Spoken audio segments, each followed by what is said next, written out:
speriamo in pochi giorni di poter arrivare a 325 deputati alla Camera dei Deputati, e quindi una maggioranza che ci consentirà non solo di amministrare ma anche di fare tutte le principali riforme, a partire da quella sulla giustizia. Al di là del cappello, nella sostanza poi l'unica cosa di cui parla, che vuole fare, la riforma che vuole fare, è la giustizia.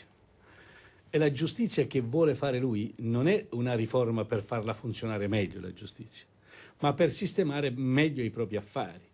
Quindi ancora una volta c'è una dicotomia, una distonia fra quel che ha bisogno il Paese e quel di cui ha bisogno lui. Mentre stiamo parlando in Commissione Giustizia, in queste ore, in questi giorni, si sta discutendo non della riforma della giustizia per farla funzionare, ma per bloccare i processi prima che si fanno, dopo un certo tempo non si fanno più, come se le vittime sono vittime gratuite e gli imputati diventano tutti innocenti. Anche i colpevoli diventano innocenti, non solo gli innocenti. Lui dice che è tranquillo, lei l'ha chiamato signor tranquillo. Il problema è che il Paese in queste condizioni non ha futuro e non ha sbocco. Da qui l'esigenza di girare pagina, di chiudere con l'era Berlusconi e andare altrove. Il problema è come. Lui tenterà di portare in Parlamento ulteriori norme in relazione a tutto quello che sa che lui ha fatto. Ma in realtà lui ha già uno strumento con cui prenderà in giro la giustizia, gli italiani e i magistrati. Lei ha detto bene, quando ha parlato prima, ha detto manovre lecite. Ecco, la cosa più immorale che c'è è utilizzare uno strumento lecito per fini illeciti. Il coltello da cucina, e non solo è lecito, è obbligatorio tenerlo in cucina per tagliarci il pane. Se ci ammazza la moglie non è lecito. E quali sono le misure? Allora, il concetto di fondo qual è qui?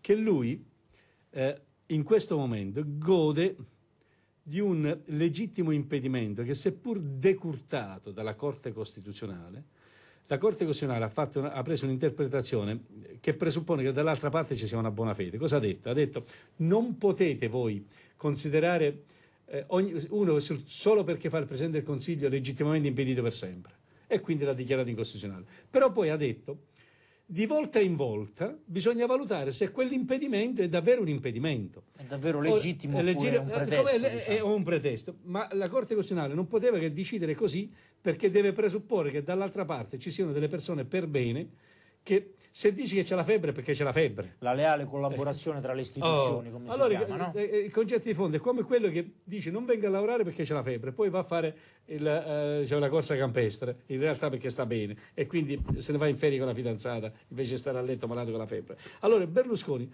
il 6 di aprile volete scommettere che dirà lei che c'è un problema, il legittimo impedimento. e il 7 aprile volete scommettere che si impoderà, cioè lui ogni volta che un magistrato gli fissa un'udienza, lui sì, quel giorno, poiché deve decidere lui se fare un consiglio dei ministri, se fare qualsiasi cosa, troverà sempre un qualcosa che rientra nei suoi compiti di Presidente del Consiglio. In un paese normale, invece, quando c'è la magistratura che vuole chiarire certi fatti, il Presidente del Consiglio dovrebbe sentire il bisogno di correre dal magistrato appena c'è un momento libero. Cioè, se c'avevi tempo per andare a fare bunga bunga, c'hai tempo pure di andare dalla giustizia, no? Quello non lo farà. Allora il problema di fondo è: e quindi come si fa, visto che lui non si fa processare, non si dimette, scordatevelo cittadini, quello da solo non se ne va. Tu non riuscirai mai a dire scusi signor Dracula, se ne va fuori dal pronto soccorso, ma lì c'è sta il sangue, quelli c'è mangia, c'è campa. Ecco, allora, adesso proprio arriva da un'agenzia un flash di Massimo D'Alema che dice nessuno resterebbe al suo posto per reati così turpi. Ma lui ci resta, e quindi quest'estate invece di fare la cicala noi abbiamo raccolto 2 milioni di firme, una parte per questo referendum, una parte per l'acqua, una parte per l'energia nucleare, per dire no alla privatizzazione dell'acqua e no all'energia nucleare. Rinuncio come Italia Valori a dire questo è il referendum dell'Italia Valori. Prendetevelo voi a disposizione, io faccio il peones, ma facciamolo diventare un fatto, diciamo così, di democrazia universale. 3-4 donne, attraverso la rete, con un grido sono onore a quanto, hanno messo in piedi 1 milione di persone. Insieme al Partito Democratico stiamo raccogliendo, anche noi stiamo contribuendo a quella raccolta di 10 milioni di firme. Beh, voglio dire una cosa, a quei 10 milioni di firme dobbiamo dire quella firma è inutile se quel giorno andate a craxare. Craxari ci sta bene, perché vuol dire andate al mare. Sì, ho capito. Non andate al mare. È necessario che nasca una realtà organizzativa che vada oltre l'Italia dei Valori. Io ammetto, da solo non ce la posso fare, perché l'Italia dei Valori non ha le strutture per arrivare in tutte le case. Se però quindi nasce la rete, le talk show più indipendenti, si contano sulle dita della mano, quindi le televisioni locali, eccetera, le televisioni digitali, eccetera, io credo che questo possa riuscire. Il 29 di maggio si fanno il ballottaggio alle amministrative. Si fanno entro il 15 giugno, devono essere fissate anche devono essere fissati i referendum, 4 referendum, tra cui uno fondamentale. È quello che avete presentato voi, si no? chiama legittimo impedimento. Ma no, ecco, io su questo ho fatto una proposta, lo ribadisco anche qui la proposta. Noi dell'Italia dei Valori rinunciamo a metterci il cappello sopra, rinunciamo a fare il comitato referendario del legittimo impedimento, lo faccia Repubblica TV, lo faccia società civile, lo faccia nonna Rachele, lo faccia chi vuole, purché diventa un fatto trasversale, perché si va a votare al referendum con questo quesito: volete voi continuare ad avere un governo che si fa le leggi a uso e consumo proprio, o volete mandarlo a casa? Ecco, se noi lo mandiamo a casa con un referendum, lui deve andare via per forza, perché se non va via per forza, il Presidente della Repubblica diciamo così, non può fare a meno di sciogliere le Camere, perché non c'ha più neanche il consenso dei cittadini. Succederanno 2 cose da qui al 6 aprile. Primo, il 6 aprile lui sarà impegnato. Il 6 aprile già ha trovato che cosa c'è. Il 6 aprile è il giorno, la ricorrenza del dramma del terremoto dell'Aquila, e quindi se deve andare a fare una visita alla prefettura dell'Aquila nessuno gli può dire di no. Il problema di fondo in un paese normale dovrebbe scrivere al giudice: siccome il 6 aprile sono impegnato, vero, vengo il 7. In paese normale dovrebbe dire vengo il 5.